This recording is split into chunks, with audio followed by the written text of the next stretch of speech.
Inicia a venda de ingressos para jogo contra o Central. Será o último jogo do Santa no Arruda na primeira fase do Campeonato Pernambucano. Um abraço, boa noite, Carlos Miguel. Oi, Mário, um abraço para você, para o Zé, para toda a nossa equipe. Os ingressos começaram a ser vendidos para Santa Cruz e Central no próximo domingo no José do Rego Maciel, Mundão do Arruda. É como você bem disse, né, Mário? É o último jogo dessa primeira fase no Arruda. O jogo do dia 22 contra o Maguari, que é o da 9ª rodada, fechando essa primeira fase, será na Arena de Pernambuco. Então, região metropolitana. O Santa acabou que nessa primeira fase, o lugar mais longe que foi para a Sertânia, naquela partida contra o Decisão na estreia. De lá para cá, só jogos em Recife e na região metropolitana. Mas vamos lá, para responder aqui diretamente a sua pergunta e para o torcedor já ficar informado, ingressos já à disposição do torcedor, arquibancada inferior, R$ 80,00 inteira, R$ 40,00 meia entrada. Arquibancada superior, R$ 40,00. Sociais, R$ 40,00. Cadeiras cativas, R$ 120,00 inteira, 60 sócio. Cadeiras de aluguel, R$ 160,00 inteira, 80 sócio. Conselheiros, R$ 60,00. Um detalhe é o seguinte, já vou falar de cara, Mário, a questão dos acessos, para que o torcedor saiba onde vai se localizar no estádio. Por que eu estou falando isso?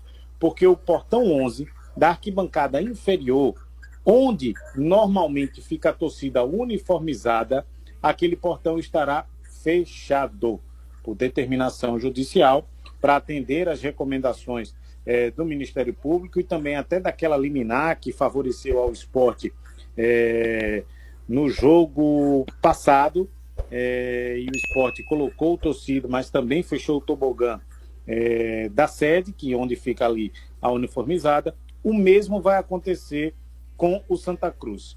Portão 11, arquibancada inferior, que dá acesso ali ao setor onde costumeiramente fica a uniformizada, aquele setor estará fechado. Os demais acessos livres para o torcedor. E vocês notaram também que eu não falei ingresso de torcida visitante. Isso porque torcida única no estádio, o torcedor da Patativa não vai poder acompanhar o jogo no estádio. Então vamos lá. Portão 1, na sede social, é a entrada para os camarotes. As cadeiras, também pela sede social, é o portão 2A. Sociais, sede social, portão 3.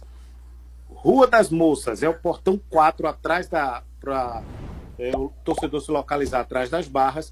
Arquibancada inferior, na rua Petronila Botelho, portão 7. Arquibancada inferior, portão 10, Avenida Professor José dos Anjos. E arquibancada superior, portão 13, também pela Professor José dos Anjos. Mário. E lembrar o torcedor, Miguel, que o Santa vai estar muito ligado amanhã no jogo atrasado do Maguari, que será contra o Jaguar, 3 da tarde, no Arthur Tavares de Melo. Porque se amanhã o Maguari empatar, vai para 13.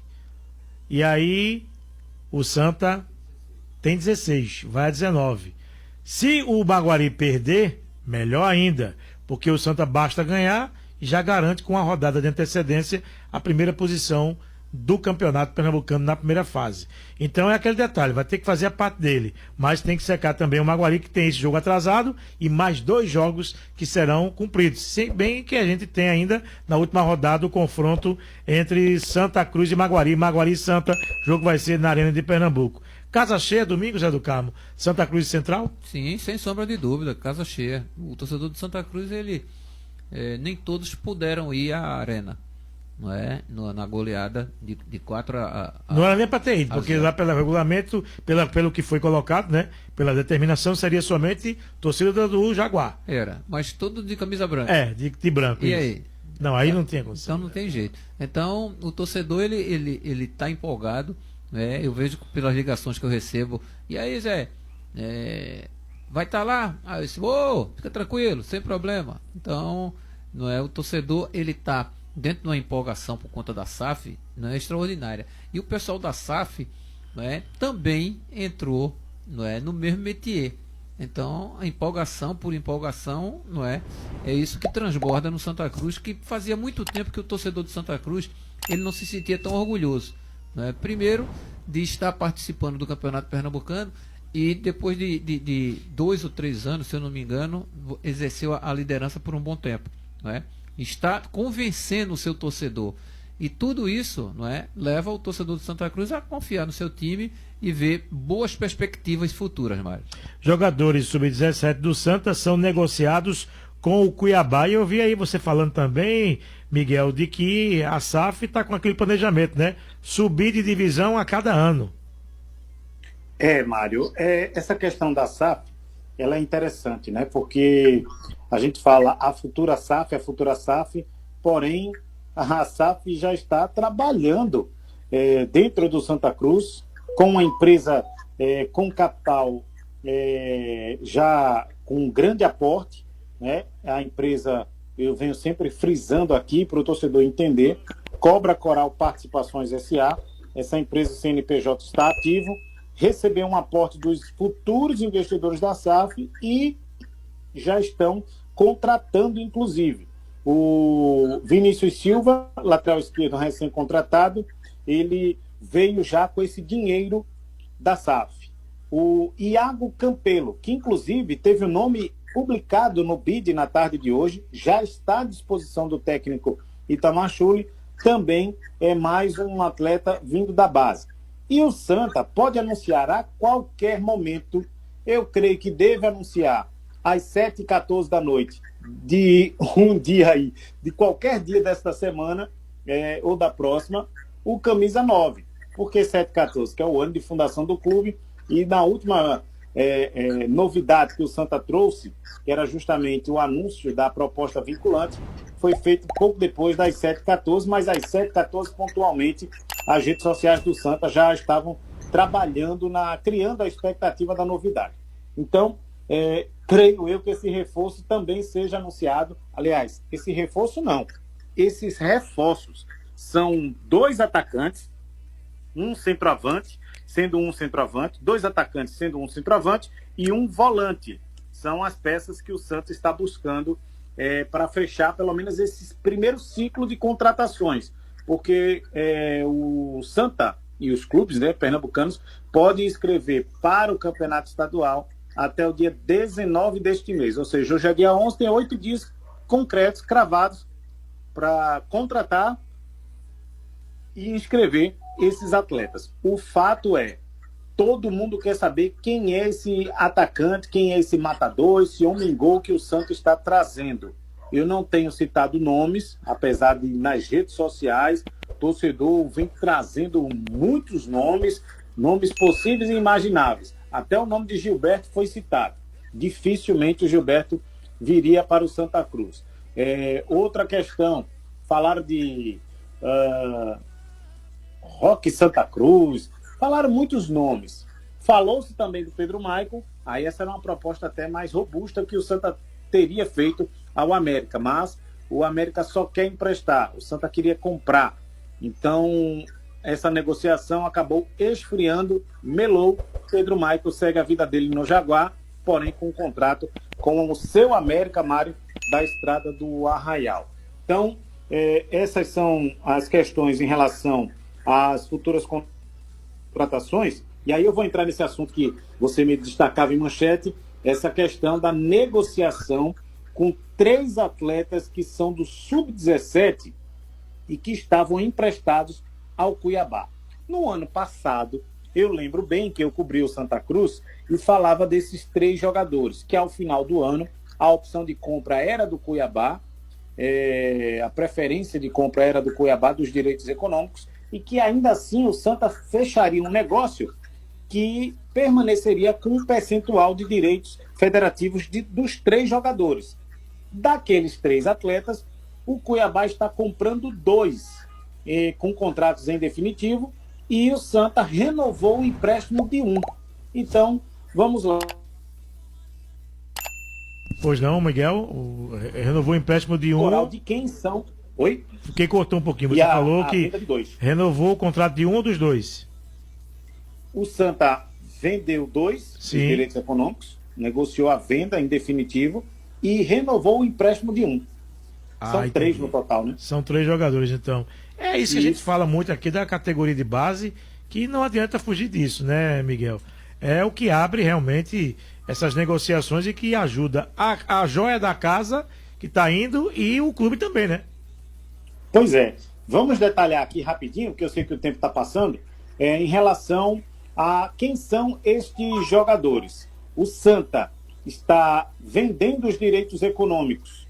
50% da aquisição dos direitos econômicos do Cuiabá, que está comprando do meia David Miguel e do atacante Lázaro. Ou seja, metade do Santa, metade do Cuiabá. Estes jovens têm 17 anos, estavam emprestados ao Cuiabá. O Cuiabá terceirizou o empréstimo e repassou os atletas para o Dourado, onde eles estavam desde janeiro do ano passado. O Santa informou que vai manter aí 20% dos direitos econômicos ainda do David Miguel e 30% de Lázaro. O clube, Santa, não divulgou o valor da negociação, mas eu me lembro que o mínimo era de 500 mil para cada atleta, e a cada percentual que fosse somado, mais 100 mil nesse valor seria acrescido nessa negociação. Então, foi mais ou menos isso. Santa vai arrecadar um bom dinheiro, quase aproximadamente aí 900 a quase 1 milhão de reais. O detalhe só com a aquisição desses 2 atletas por parte do Cuiabá, tá? O David Miguel, novembro do ano passado, foi o atleta mais jovem a atuar pelo Dourado na Série A do Campeonato Brasileiro. Atuou na derrota para o Flamengo por 2-1 na Arena Pantanal, lá com a camisa do Cuiabá. E o jogador que está sendo emprestado, que o Santa também detém os direitos federativos, é o volante Jonathan, que fica no Cuiabá agora por empréstimo até janeiro de 2026. E aí o Santa não detalhou como é que vai ficar essa negociação em relação ao Jonathan, mas renovou o contrato de empréstimo lá com o Dourado. Então são esses os atletas, o David Miguel, o Jonathan permanece por empréstimo e o Lázaro também foi negociado, os 3 que eram do Sub-17 e estão agora 2 pertencendo ao Cuiabá e o Jonathan com o seu contrato de empréstimo renovado. Seu convidado daqui a pouco, Miguel. Vamos ouvir o Vini Moura, Mário. O Vini que vem pedindo passagem, buscando uma vaga nesse time titular, e ele fala sobre o momento também do Santa Cruz. Em relação à defesa menos vazada, o Santa Cruz está 3 jogos sem tomar gols, né? Então tem aí a defesa menos vazada da competição. Técnico Itamachule comemorando bastante essa questão com os seus atletas, principalmente com a sua zaga, já que o Matheus Vinícius, inclusive, chegou bastante contestado, o William Alves também chegou bastante contestado, e essa defesa está mostrando aí, através do dia a dia, do trabalho, que tem condições de assumir a titularidade no Santa Cruz. Só para você ter uma ideia, Mário, para eu devolver para você, o Santa marcou 12 gols na competição, só sofreu 3, tem um saldo de 9 gols. É o melhor saldo da primeira fase no Campeonato Pernambucano entre os 10 clubes que estão participando da competição.